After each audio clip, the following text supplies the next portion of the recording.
मैं संदीप कुमार कलम में आप सभी को स्वागत करता हूं। मेरे दोस्त, आप जुड़ चुके हैं बिहार दरोगा के टेस्ट सीरीज में और आप देख रहे हैं शंभव एक्सप्रेस। शंभव एक्सप्रेस के साथ मेरे साथी आप लोगों को याद रखना है अब की बार ले लो स्टार। अब की बार ले लो स्टार के साथ में चलते हैं टेस्ट सीरीज का।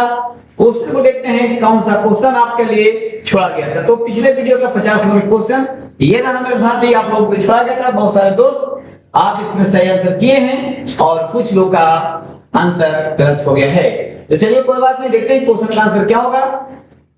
किस टाइगर रिजर्व के पास दुनिया की पहली ब्लैक टाइगर सफारी की स्थापना की जाने की योजना बनाई गई है? Kanha tiger reserve, Jim Corbett tiger, Similipal tiger reserve या बांदीपुर टाइगर रिजर्व। देखिए मेरे साथ ये टाइगर रिजर्व से आपका हमेशा ट्रेडिशनल क्वेश्चन आते रहते हैं और ये आपका करंट क्वेश्चन में आएगा, इसलिए आपको इस क्वेश्चन को याद रखिएगा। कान्हा किस मध्य प्रदेश में, जिम कॉर्बेट उत्तराखंड, सिमलीपाल उड़ीसा और बांदीपुर कर्नाटक में पाया जाता है। लेकिन कह रहा है कि कौन से टाइगर रिजर्व में ब्लैक टाइगर सफारी की स्थापना होगी? तो ध्यान देंगे ये जो होगा आपका option number C, Similipal tiger reserve, जो पड़ता है ओडिशा में। कहां पड़ता है? ओडिशा में। याद रखेंगे मेरे साथ ही। चलिए तो 50 क्वेश्चन का ऑप्शन सी बिल्कुल सही जवाब था। चलिए तो आज के टेस्ट सीरीज का पहला क्वेश्चन का आगाज करते हैं और आपका पहला क्वेश्चन स्क्रीन पे ये रहा। चलिए फटाफट आप लोग इसको क्वेश्चन पढ़ेंगे, 4 ऑप्शन देखेंगे, आप टिक लगा चलेंगे। आप देख रहे हैं शंभव एक्सप्रेस। शंभव एक्सप्रेस में जितना ज्यादा संभव हो आप 23 उसका आंसर करते चलेंगे। 4 ऑप्शन रहेंगे, एक आंसर लगा चलेंगे। हाल ही में चीन द्वारा भारत के किस राज्य के 30 स्थानों का नाम बदला गया है? बताइए। ये जगह जो है आपका भारत का है और इसमें कुछ स्थानों का नाम बदल दिया गया है, वो चाइना के द्वारा। क्या बात है? सिक्किम, हिमाचल प्रदेश, उत्तराखंड और मध्य प्रदेश। तो आंसर होगा आपका डी, अरुणाचल प्रदेश के 30 जगह को चाइना के द्वारा नाम बदल दिया गया है। चलिए दूसरा क्वेश्चन क्या है मेरे साथ ही? दूसरा क्वेश्चन आपका ये रहा स्क्रीन पे। 16वां विश्व भविष्य ऊर्जा शिखर सम्मेलन कहां संपन्न हुआ? इंडोनेशिया, अस्ताना, नई दिल्ली, आबू धाबी। याद रखिएगा इसका आंसर हो जाएगा मेरे साथ ही Abu Dhabi. Clear? Next question चलते हैं। अगला क्वेश्चन आपका ये है। वर्ष 2024 में भारतीय वायुसेना का सबसे बड़ा अभ्यास, उसका नाम है गगन शक्ति, कहां संपन्न हुआ? देखते हैं आप। जयपुर, जैसलमेर, नई दिल्ली, मुंबई। तो इसका आंसर होगा जैसलमेर राजस्थान में हुआ। अगला क्वेश्चन देखते हैं। अगला क्वेश्चन आपका ये रहा। किस रोग से होने वाली मौतों को समाप्त करने के उद्देश्य से अफ्रीकी देशों के स्वास्थ्य मंत्रियों में याओंडे घोषणा पत्र का समर्थन किया गया है? कैंसर, चेचक, टीबी और मलेरिया। कौन सा? तो इसमें आप याद रखना है ऑप्शन डी नंबर सही है, मलेरिया को। अगला क्वेश्चन है किस ओलंपिक में 128 साल बाद क्रिकेट को शामिल किए जाने की घोषणा की गई है? पेरिस 2024, लॉस एंजल्स 2028 में, ब्रिस्बेन में जो है 2032 और गुजरात 2036। कहां हो सकता है? किस ओलंपिक में 128 साल बाद क्रिकेट को शामिल किया जाएगा? तो 2028 में जो होगा वो होगा आपका लॉस एंजल्स में, यही आपका क्रिकेट शामिल होगा। आपका भारत में क्रिकेट में शामिल होने वाला है। चलिए, और भारत आपका धूम मचाएगा इसमें जाकर के। क्या बता? निम्नलिखित कथनों में से कौन सा कथन सत्य है? गर्म जल धारा प्रायः भूमध्य रेखा से ध्रुवों की ओर चलती है। ध्रुवों से क्या करा? गर्म जल धारा प्रायः भूमध्य रेखा से किधर की ओर? ध्रुवों की ओर। किधर की ओर? ध्रुवों की ओर चला करती है। बिल्कुल विषुवत रेखा से जो धारा निकलती है वो गर्म होती है। पहला वर्ड सही।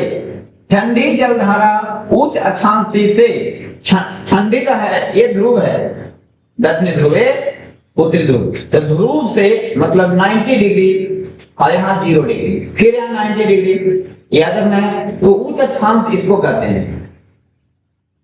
यहाँ जाएंगे तो निम्न अक्षांश। ये उच्च अक्षांश से हम लोग आ रहे हैं निम्न अक्षांश की तरफ। तो याद रखना है जब निम्न अक्षांश से ऊपर की ओर जा रहा था तो वो गर्म था, लेकिन अब कह रहा है कि याद रखना है ठंडी जलधारा उच्च अक्षांशों से, मतलब कि ध्रुवों से, किधर से, ध्रुवों से निम्न अक्षांशों की ओर। इसका मतलब है कि विषुवत रेखीय की ओर जलधारा जो होती है वो ठंडी होती है। बिल्कुल सही जवाब। ध्रुव ठंडा प्रदेश है, ध्रुव से जो चलेगा वो ठंडी जलधारा, और विषुवत रेखा से जो चलेगा वो गर्म जलधारा। एकदम इंपॉर्टेंट पॉइंट है, यानी 1 नंबर का क्वेश्चन और 2 नंबर का भी बिल्कुल सही है। अगला क्वेश्चन है इसमें कोरियोलिसिस बल के प्रभाव, है ना, कोरियोलिसिस बल के प्रभाव देखना। कहता है इसके कारण जलधाराएं उत्तरी गोलार्ध में अपनी बाईं ओर, ये गलत है, अपनी दाईं ओर होता है, तथा दक्षिणी गोलार्ध में अपनी दाईं ओर, ये भी गलती है, क्या होता है, बाईं ओर होता है। ये वाला बात बिल्कुल गलती है, उल्टी दे दिया है। चलो ठीक है, तो 1 और 2 दोनों सही होगा। तो 1 और 2 देखिएगा, ऑप्शन नंबर 1 बिल्कुल आपका सही है मेरे साथी। ठीक है, अगला पॉइंट देखिए, अगला क्या कहता है। अगला क्वेश्चन आपका ये रहा।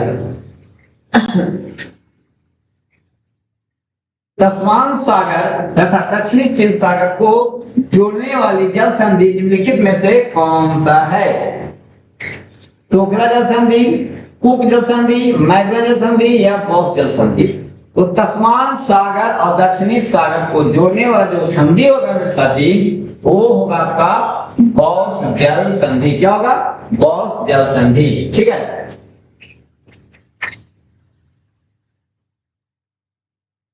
अगला क्वेश्चन ये रहा। कितने प्रतिशत लवणता के खारे जल को सीमांकित करने का उच्च सीमा माना गया है? 35%, 32.28%, 26.80%, 24.7%, सब 0%। क्या हो सकता है? इसका आंसर होगा आपका कि 24.70%। चलिए अगला देखिएगा, निम्नलिखित में से कौन एशिया की सबसे बड़ी मीठे पानी की गोखुर झील है? निम्नलिखित में से कौन एशिया की सबसे बड़ी मीठे पानी की गोखुर झील है? बुदर झील, कांवर झील, भोजताल झील या नक्की झील? कौन सा है? तो याद रखेंगे ये होगा आपका कांवर झील, बिहार का है, बेगूसराय। चलिए अगला देखना है क्वेश्चन क्या कहता है। अगला क्वेश्चन आपका ये रहा। तंबाकू की पत्तियों को सुखाने की प्रक्रिया को क्या कहा जाता है? क्यूरिंग, कैफीन, टैनिन और अरेबिका? ध्यान देना है, इसको कहा जाता है आपका क्यूरिंग। ध्यान रखना है।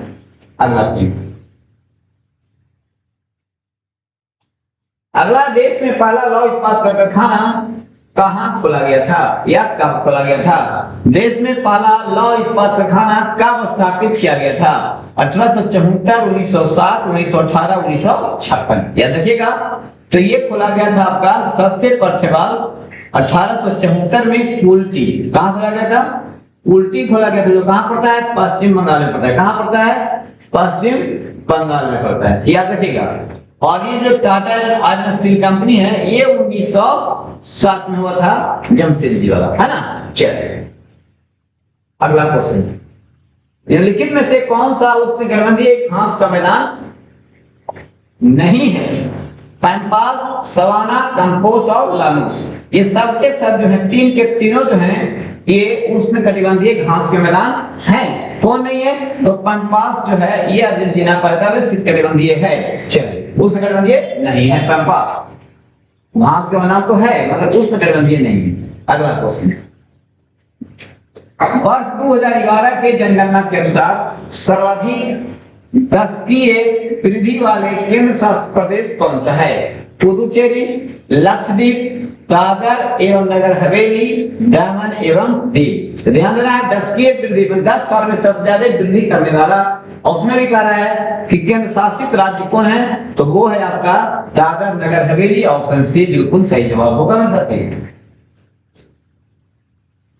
अगला क्वेश्चन है, विश्व आपदा नियंत्रण दिवस मनाया जाता है। ध्यान देंगे, विश्व आपदा नियंत्रण दिवस किस तिथि को मनाया जाता है?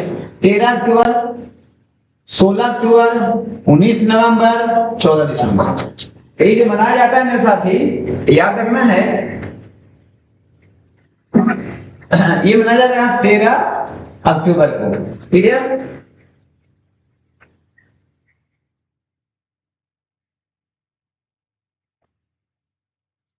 चलिए नेक्स्ट पॉइंट देखते हैं।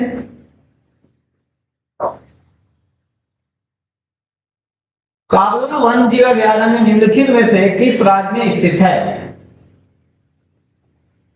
कावला वन जीव अभयारण्य निम्नलिखित में से किस राज्य में स्थित है? मध्य प्रदेश, तेलंगाना, महाराष्ट्र, उत्तराखंड। ध्यान देंगे तो ये है आपका तेलंगाना में मेरे साथी। नेक्स्ट अगला पॉइंट ये रहा, पंचायती राज व्यवस्था के संबंध में निम्नलिखित में से कौन सा कथन गलत है? कथन गलत है कह रहा है, याद रखना है। 73वां संविधान संशोधन पंचायती राज से संबंधित है, ये तो बिल्कुल सही है। गलत है पूछ रहा है, पंचायती राज का शुभारंभ राजस्थान के नागौर जिला से 1959 में होता है, ये भी तो सही है। लॉर्ड कर्जन को भारत में स्थानीय स्वशासन, नहीं जी ये गलत है। इसमें लॉर्ड कर्जन की जगह आपको क्या होंगे? आपको रिपन होंगे। रिपन है स्थानीय स्वशासन का जनक, इसमें कहा गया कर्जन, इसलिए गलत है। तो आपका ऑप्शन बिल्कुल सी सही होगा। पंचायत का सदस्य बनने के लिए आपका न्यूनतम उम्र 21 वर्ष, ये बात भी सही है। तो गलत कौन है? तो सी ऑप्शन बिल्कुल आपका सही और सटीक जवाब होगा मेरे साथी। अगला क्वेश्चन है, देखिए, राष्ट्रपति, प्रधानमंत्री और उपराष्ट्रपति के निधन पर संपूर्ण देश में राष्ट्रीय ध्वज को कितने दिनों तक झुका दिया जाता है? 2 दिन, 7 दिन, 12 दिन, 15 दिन। बहुत इंपॉर्टेंट क्वेश्चन है। तो ये जो है आपका 12 दिन झुका दिया जाता है। ऑप्शन सी बिल्कुल सटीक और सही जवाब होगा मेरे साथी। नेक्स्ट पॉइंट देखिए हम लोग, अगला क्वेश्चन होगा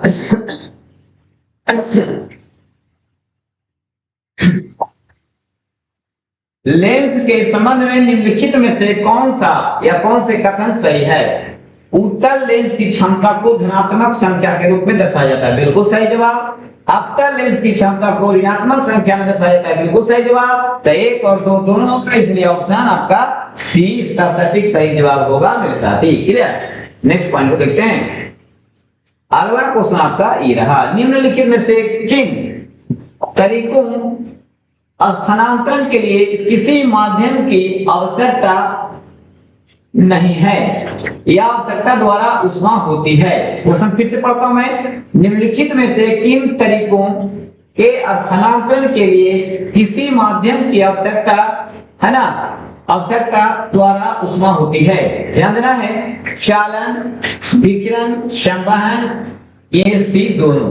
कहता है ऊष्मा, तो कहता है कि आवश्यकता नहीं होती है स्थानांतरण के लिए, है ना।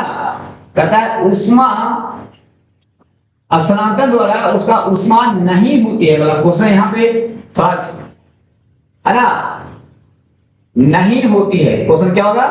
नहीं होती है, ध्यान रखिएगा।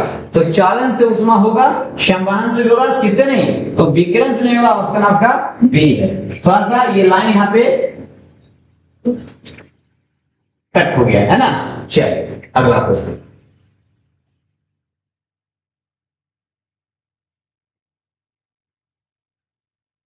किसी धारावाही चालक से जुड़े चुंबकीय क्षेत्र की दिशा ज्ञात करने के लिए निम्नलिखित में से किस नियम का उपयोग किया जाता है? बाएं हाथ का नियम, फ्लेमिंग के दाएं हाथ का नियम, मैक्सवेल का कॉर्कस्क्रू नियम या फ्लेमिंग के बाएं हाथ का नियम? याद रखना है, तो मैक्सवेल के कॉर्कस्क्रू के नियम। अगला क्वेश्चन आपका ये रहा, निम्नलिखित में से कौन सा कथन सही है? रोलिंग घर्षण स्पर्शी घर्षण से अधिक होता है ना। ध्यान रखना है, रोलिंग घर्षण जो है सर्पी घर्षण से है ना, अधिक होता है। या कह रहा है कि द्रवों द्वारा लगाए गए घर्षण बल को कर्षण यानी ड्रैगन कहा जाता है। बिल्कुल आपका जो है ए वाला पॉइंट गलत है, 2 वाला बिल्कुल सही है, केवल 2 आपका बी ऑप्शन होगा मेरे साथी। चलिए अगला पॉइंट को देखा जाए, ध्वनि तरंगों के उत्पादन और संचरण के अध्ययन को क्या कहा जाता है? ऑप्शन आपके सामने है, ऑप्टिक्स, फोटोनिक्स, एस्ट्रोफिजिक्स या अकॉस्टिक्स। तो याद रखना है डी ऑप्शन बिल्कुल आपका। ध्वनि तरंगों के उत्पादन और संचरण के लिए याद रखना है कि वो अध्ययन जो कराता है वो अकॉस्टिक कहलाता है। नेक्स्ट पॉइंट आपका है, टोकामक नामक उपकरण निम्नलिखित में से किस प्रकार के ईंधन से संबंधित है? भूतापीय, परमाणु, ज्वार और हाइड्रेट। क्या हो सकता है? इसका आंसर जो होगा मेरे साथ वो होगा आपका परमाणु। परमाणु ईंधन के रूप में काम करेगा। अगला पॉइंट जो है आपका ये रहा क्वेश्चन, निम्नलिखित में से किस प्रक्रिया द्वारा अर्धपारगम्य झिल्ली के माध्यम से जल पर बल लगाकर दूषित पदार्थों को बाहर निकाल देता है? निस्पंदन कहलाएगा, व्यासवन कहलाएगा, उत्क्रम प्रसरण कहलाएगा या क्वथन कहलाएगा? याद रखना है इसका आंसर जो होगा मेरे साथ ये आपका सी ऑप्शन बिल्कुल सही जवाब, उत्क्रम प्रसरण कहलाएगा। नेक्स्ट क्वेश्चन आगे बढ़ते हैं। अगला क्वेश्चन आपका ये है, रदरफोर्ड के परमाणु मॉडल के संदर्भ में निम्नलिखित में से कौन सा कथन सत्य नहीं है? कहता है नाभिक का आकार परमाणु के आकार की तुलना में काफी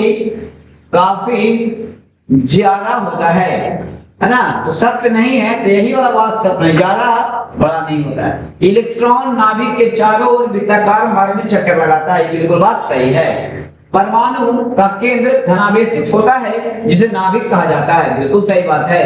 एक परमाणु का लगभग संपूर्ण द्रव्यमान नाभिक में ही होता है, यानी 3 के तीनों बात सही है, एक गलत है, यानी सत्य नहीं है, इसलिए आपका ऑप्शन ए ही होगा।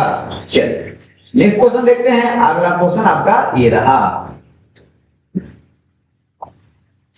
निम्नलिखित में से कौन सी मिश्र धातु तांबे और जस्ते का है? मैग्नीशियम, रोल्ड गोल्ड, डच धातु या मोनल धातु? क्या हो सकता है? तो ये आपका इसका आंसर जो होगा साथी मेरे वो होगा डच धातु। क्या होगा मेरे साथी? वो होगा आपका डच धातु। ठीक है, चलिए क्लियर है। नेक्स्ट पॉइंट को देखते हैं। अगला क्वेश्चन आपका ये है, निम्नलिखित में से कौन सा सिलिकॉन डाइऑक्साइड का एक गुण है?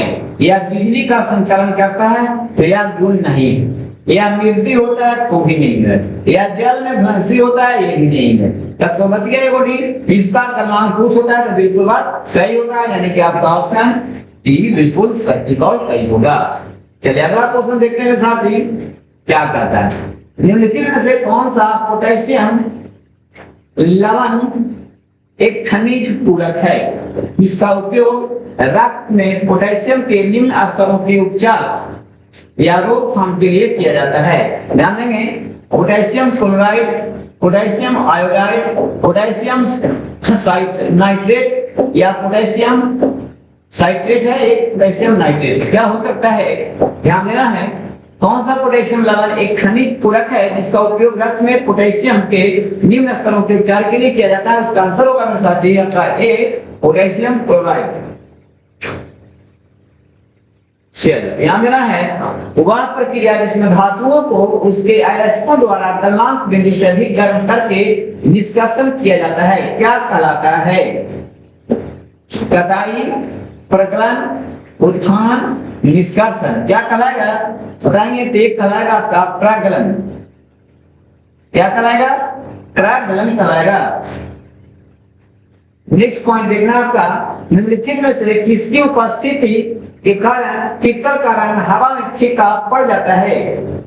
ऑक्सीजन के कारण, हाइड्रोजन सल्फाइड के कारण, कार्बन डाइऑक्साइड के कारण या नाइट्रोजन के कारण? तो आप याद रखिएगा हाइड्रोजन सल्फाइड के कारण इसका रंग पीला पड़ जाता है। ऑप्शन डी बिल्कुल इसका सटीक और सही आंसर होगा मेरे साथ में। क्लियर? चलिए अगला पॉइंट देखते हैं हम लोग। निम्नलिखित में से कौन सा कथन यौगिक के बारे में सत्य नहीं है? प्रत्येक नए पदार्थ की रचना हमेशा निर्धारित होती है।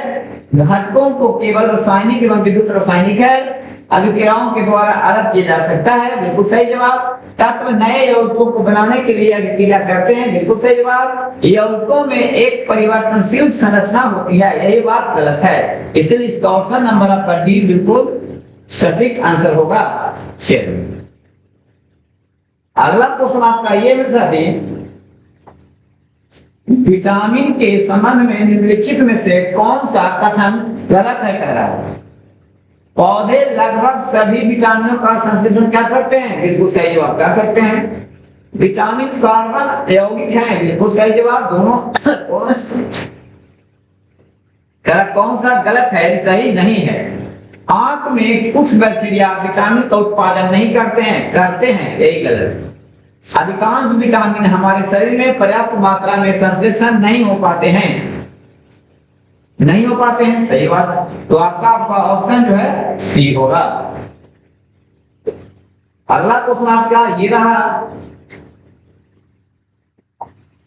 जब भोजन ग्लूकोज है ना, हमारा भोजन शरीर में शुद्ध ग्लूकोज ही बनता है, याद रखिए, तो उसका विघटन ऑक्सीजन के उपयोग के बिना, मतलब बिना ऑक्सीजन के ही होता है, तो क्या कहलाता है।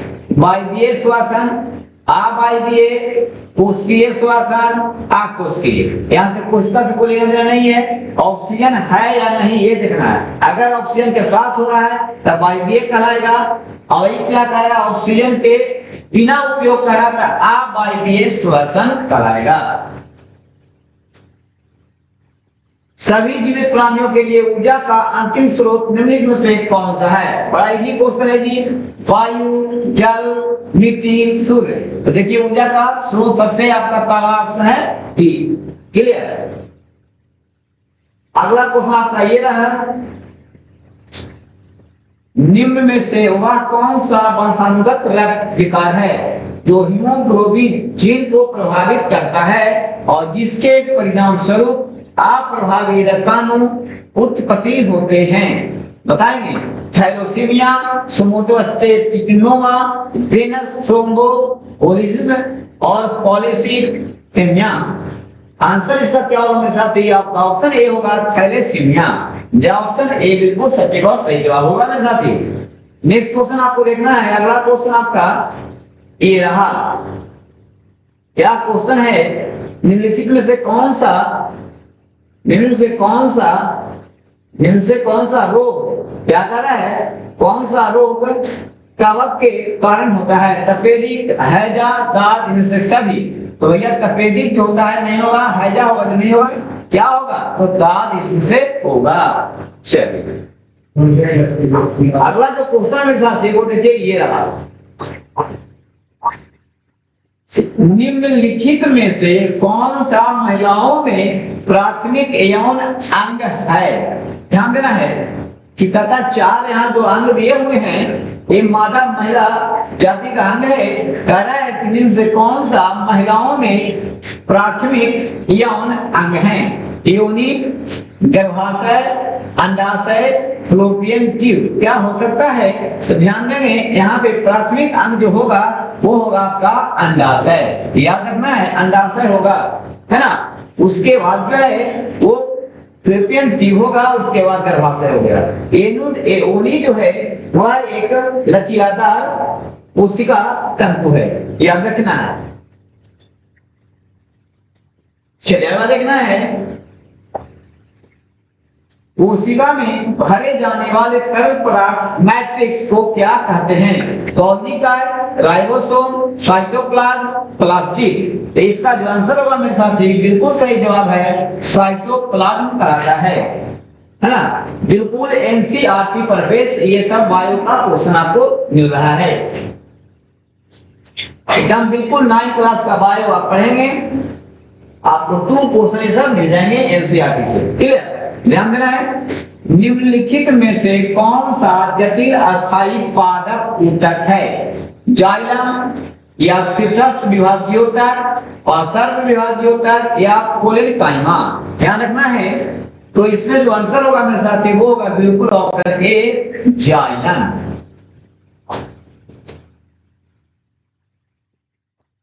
निम्नलिखित में से कौन सा कोशिकांग है ना, कोशिकांग कोशिकीय परिवहन के लिए मार्ग और निर्माण सतह दोनों के रूप में कार्य करता है। यह ध्यान रखना है, मार्ग का निर्माण करेगा, देखिए यहाँ पे, और निर्माण, मार्ग और निर्माण दोनों के काम में आता है। वो गोलिकाय है, लाइसोसोम है, माइटोकॉन्ड्रिया है या एंडोप्लाज्मिक रेटिकुलम है। क्या है भैया? तो ये होगा आपका एआर, एंडोप्लाज्मिक रेटिकुलम है। चलिए आंसर है डी। अगला क्वेश्चन आपका ये कह रहा है कि जटिल खाद्य पदार्थ किसकी सहायता से सरल पदार्थों में टूट जाता है? हार्मोन की सहायता से, एंजाइम की सहायता से, कवक की सहायता से या बैक्टीरिया की सहायता से? किसकी सहायता से टूट जाता है? तो वो है आपका सहयोग करने वाला सबसे बिजोड़ ऑप्शन आपका डी, यानी कि एंजाइम। क्लियर? इस क्वेश्चन की तरफ चलते हैं। तैत्रीय तथा सप्तक ब्राह्मण का संबंध, ये एनिसेंट से है ना। तैत्रीय एक ग्रंथ है, धार्मिक ग्रंथ है, सप्तक ब्राह्मण भी एक ग्रंथ है। दोनों का संबंध किस वेद से है? ऋग वेद से, यजुर्वेद से, सामवेद से, अथर्ववेद से? याद रखिएगा, तो ये हो जाएगा आपका यजुर्वेद से। सबसे प्राचीन और सबसे बड़ा आपका ऋग्वेद है। सामवेद संगीत के लिए प्रचलित है और अथर्ववेद जादू और टोना के लिए। चलिए आगे क्वेश्चन चलते हैं। उरुवेला, जिसको आज आप सभी लोग बोध गया जानते हैं, यमुना नदी के तट पर जो स्थित है, उसी बोध गया के ग्रामीण क्षेत्र इलाके का नाम था उरुवेला, जो आज शहरीकरण में बदल चुका है। उरुवेला में भगवान बुद्ध को निम्न में से किस साधक से मुलाकात नहीं हुई थी? वहां पे 5 गो साधक इसके मिले थे, उनमें से इनका कौन नहीं है? तो देखिएगा, भादिया मिला था, महानामा मिला था, बप्पा मिला था, कौन मिला था? रंपा नहीं मिला था, इसलिए आंसर डी होगा। भादिया, महानामा, बप्पा। यहाँ पे 2 गो और थे, 5 गो में 2 गो और थे। अशागी का नाम सुना होगा, क्या नाम था? अशागी, है ना, याद रखेंगे। तो अशागी, भादिया, महानामा, बप्पा याद रखेंगे। चलिए अगला क्वेश्चन, ये रंपा यहाँ पे नहीं मिले थे, ध्यान रखिएगा, है ना। कौन कौन मिले थे? एक रंपा नहीं मिले थे। उरुवेला जो है बोध गया का ही नाम है, याद रखना है, ठीक ना। नेक्स्ट क्वेश्चन पे चलते हैं आगे। रुद्र संप्रदाय के प्रतिपादक निम्न में से कौन थे? ध्यान देना है। हाँ, उसमें जो है एक और कौंडिन्य थे। एक और कौन थे? कौंडिन्य थे। अभी आप लोगों ने जो देखा यहाँ पे हदिया, महानामा, बप्पा, और एक अभी जो बताया आपको कौंडिन्य, याद रखना है, कौंडिन्य थे। अभी बताया ना, कौंडिन्य, हदिया, महानामा, बप्पा, कौंडिन्य एक व्यक्ति को, ठीक है। 5 गो थे वहां पे, रंपा नहीं मिले थे, साधक थे। रुद्र संप्रदाय के प्रतिपादक उनसे कौन थे? रामानुज, आनंद तीर्थ, बल्लवाचार्य, निम्बकाचार्य? नहीं भैया, बल्लवाचार्य को शुद्ध द्वैतवाद को हमें ध्यान रखना है, लेकिन नहीं, यहाँ रुद्र संप्रदाय के पूछ रहा है, इसमें कौन होंगे? याद रखेंगे आपका, इसमें होंगे बल्लवाचार्य, रुद्र में भी होंगे बल्लवाचार्य, रुद्र संप्रदाय याद रखिएगा, शुद्ध द्वैतवाद। अशोक के इस शिलालेख में पशुओं के लिए चिकित्सा व्यवस्था का उल्लेख किया गया है। देखेंगे पहला, दूसरा, तीसरा या छठा? इसमें जो होगा वो दूसरा आपका होगा। पहला में पशु बलिता, दूसरा में ये चिकित्सा की बात कही गई थी, याद रखिएगा। आप लोग बताएंगे मेरे साथी, इस शिलालेख में अशोक का नाम अशोक कहा गया है, अशोक का नाम अशोक कहा गया है ना। चलिए अगला क्वेश्चन है, उसको देखते हैं हम लोग। निम्नलिखित में से किस शासक ने परमेश्वर की उपाधि धारण की थी? परमेश्वर की उपाधि धारण की थी पूर्व के सिंधुकी, हर्षवर्धन, कीर्तिवर्धन और नरसिंह वर्धन। ये जो आप देख रहे हैं, ये दक्षिण भारत के सभी साम्राज्य के शासक में से आते हैं, और जिन्होंने अपना उपाधि लिया था परमेश्वर के, वो व्यक्ति हैं पूर्व के सिंधुकी, जिसने हर्षवर्धन को पराजय किया था। उक्का नामक अग्निशास्त्र, उक्का नामक, देखिएगा ये उक्का नामक अग्निशास्त्र था। एक क्वेश्चन जो आपको आएगा, हुमायूं इस शासन काल के संबंध में एक पढ़ना होता है बिहार से शेर खान। शेर खान के बेटे का नाम फरीद खान था और उनका नाम शेरशाह सूरी था। वो शेरशाह जो है वो अपना अंतिम अभियान के समय में जब अंतिम अभियान कर रहे थे तब वो यही उनका नाम है अग्निशास्त्र चला रहे थे। और इनके जो शास्त्र चलाने वाले और व्यक्ति थे वो एक कालिंजर के किला पे अपना गोला बम तोप दाग रहे थे और वही गोला जो है दीवार से टकरा कर लगा और वो शेरशाह सूरी का हत्या हो जाती है, यानी मर जाते हैं, है ना, मृत्यु हो जाती है। तो उक्का नामक अग्निशास्त्र का प्रयोग निम्न में से किस शासक द्वारा किया जाता है? आपको ऑप्शन आपको क्लियर हो गया होगा कि उक्का नामक अग्निशास्त्र कौन चला रहा था? तो अपने सैनिकों के साथ में शेर खान चला रहा था, शेरशाह सूरी चला रहा था और वो गोला दुर्घटना होने से मर गया था। तो जब अपना उसका मृत्यु हुआ था तो उस समय वो अग्निशास्त्र का प्रयोग कर रहा था। वो व्यक्ति कौन था? अकबर, शेरशाह, हुमायूं और बाबर। तो ये था आपका शेरशाह, ये अफगानी शासक का पुत्र था, जबकि बाबर, हुमायूं और अकबर तीनों मुगल काल के सम्राट था। इसलिए क्वेश्चन नंबर 47 का ऑप्शन नंबर आपका बी क्लियर हुआ इस प्रकार। चलिए 48 नंबर क्वेश्चन के पास हम पहुंच चुके हैं। यहाँ पे देखिए ये सिख धर्म से क्वेश्चन है मेरे साथ। पाहुल प्रणाली जो एक व्यवस्था है इसकी शुरुआत किस शासक के द्वारा की गई थी? यहाँ से देखेंगे ये जो है 10 वो गुरु है सिख धर्म में, उसी 10 में से कोई गुरु का नाम इसमें आएगा जो पाहुल प्रणाली का शुरुआत किया था। तो उसका नाम है गुरु गोविंद सिंह, हरगोविंद सिंह, हरकिशन सिंह और तेग बहादुर। याद रखिए जिसका ऑप्शन पाहुल प्रणाली को जो शुरुआत किया था वो थे गुरु गोविंद सिंह। का जन्म कब हुआ था? आप लोग बताएंगे कि गुरु गोविंद सिंह का जन्म कब हुआ था। इसका आंसर तो आपको मैं क्लियर कर दिया। चलिए नेक्स्ट क्वेश्चन जो है आज का लास्ट क्वेश्चन मेरे साथ ध्यान देंगे। क्वेश्चन क्या कहता है? कह रहा है कि बक्सर के युद्ध के संदर्भ में, ठीक है, बक्सर का युद्ध मतलब कब हुआ था? ध्यान होगा आप लोग के, बक्सर का युद्ध जो हो गया था आपका 1764 में, ठीक ना? ठीक था, इस पर विचार करना है। तो बक्सर की लड़ाई केवल अंग्रेजों तथा मीर कासिम के मध्य हुई थी। नहीं, ये आपका आंसर जो है गलत है। क्यों? क्योंकि यहाँ त्रिपक्षीय लड़ाई चला था, त्रिपक्षीय लड़ाई चला था। अंग्रेज तो था ही लेकिन मीर कासिम भी था और मीर कासिम के साथ में शाह आलम द्वितीय था। कौन था?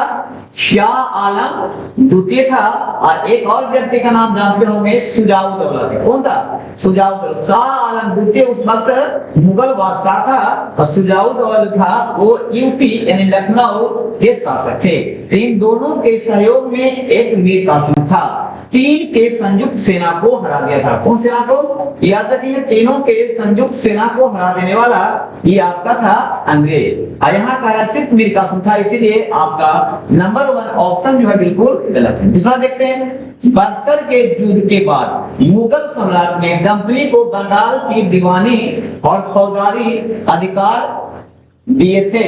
ये बात बिल्कुल गलत है ना? ये दोनों कोई अधिकार मुझको नहीं दिया था। कह रहा है कि सत्यकूट का चयन करें। क्या कर रहा है? यहाँ देखिए सत्यकूट का चयन करें। यहाँ से क्वेश्चन होगा केवल एक, ये भी गलत, केवल 2, ये भी गलत, ये भी गलत, ये भी गलत, एक तथा 2 दोनों सही है, ये भी गलत। कह ना तो 1 और ना ही 2। ऑप्शन नंबर 49 का ऑप्शन बिल्कुल आपका करेक्ट होता है डी। तो आपको इस तरह से 49 क्वेश्चन कंप्लीट किया मैंने और आज का ये लास्ट क्वेश्चन इस एपिसोड का 50वां नंबर का क्वेश्चन आपके लिए मेरे साथ ही। अगले एपिसोड में आपका कमेंट में हम आंसर चाहेंगे। ध्यान देंगे 50 नंबर का क्वेश्चन क्या कहता है, मैं पढ़ता हूं। सर्वोच्चता की नीति किसके द्वारा आरंभ की गई थी? Lord ब्लेजली, Warren Hastings, Lord Cornwallis और लॉर्ड हेस्टिंग्स। देखिए यहाँ पे कंफ्यूजन दो में दे सकता है, मैं आपको क्लू करता हूँ, वारेन हेस्टिंग्स और लॉर्ड हेस्टिंग्स, ये दोनों में से कोई आंसर होंगे। चलिए आप लोग क्लियर करिएगा जो आपका ऑप्शन सही लगे। चलिए आज इसी 50 क्वेश्चन के साथ में मैं अपना एपिसोड समाप्त करता हूँ और मिलता हूँ फिर से अगले एपिसोड में नए वीडियो में फिर से 50 क्वेश्चन के साथ में। जय हिंद दोस्त, जय हिंद। तब तक आप